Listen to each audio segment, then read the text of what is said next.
All right. Oh man, we've been talking for a long time. How can we finally run Python code? I want to start coding, right? Let's download this translation service, right? Well, I'm sorry. Actually, this is something we're going to do later on in the course. And I know what you're thinking. WTF, Andre? But what is this? Kindergarten? I mean, come on. I came here to learn Python. Start teaching me Python. And I know. And don't worry, in this course, we're going to get you to have a professional setup with Python so that when you go into the workforce, you are doing what you're supposed to be doing. We're going to learn how to have all of these set up. First, we're going to have our terminal or command line where we can run Python from right in what we call a Repple.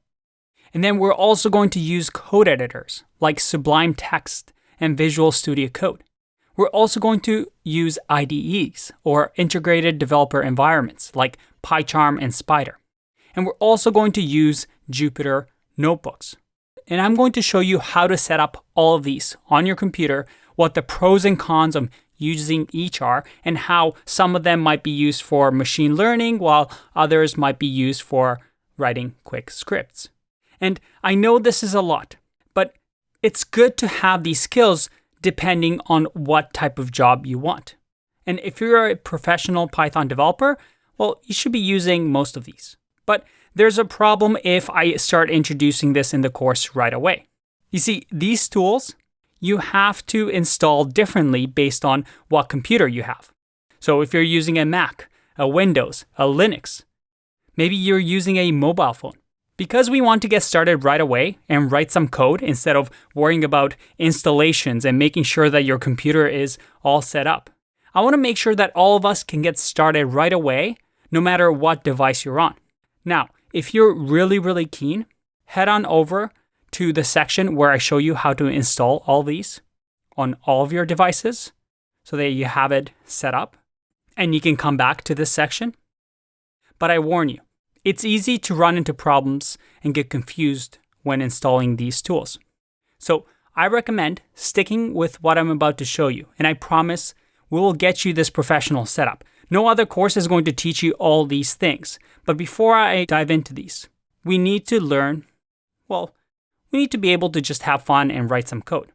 So what is this trick that I keep mentioning where we don't have to install any of these and still run Python?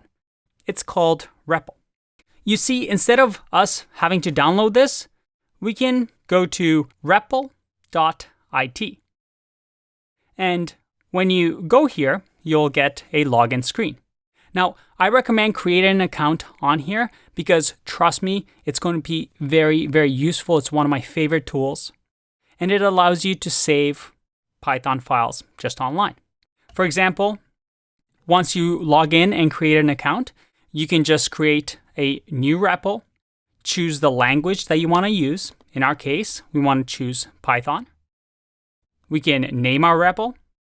So we can just call it hey, and we can just create our REPL and check it out. Right away, we have, without ever downloading this Python translation service, we can actually start writing Python right here in our browsers. And this is going to work for anybody that has an internet connection and a browser because this interpreter just runs automatically here. And the beauty with REPL is that, you can save these files, you can have different folders. So as we work through the course, you can actually have a folder for all your Python work and just have a really nice organized file structure that you can access anywhere you have internet connection. Now, if you don't want to sign up for repple.it, it's completely free.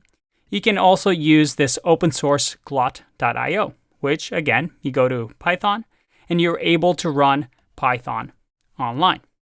So take your time, sign up for repple.it, and let's get started with our first Python program. I'm finally getting there. In the next video, we're going to write our first piece of code. No more waiting. It's coding time. So I'll see you in the next video. Bye-bye.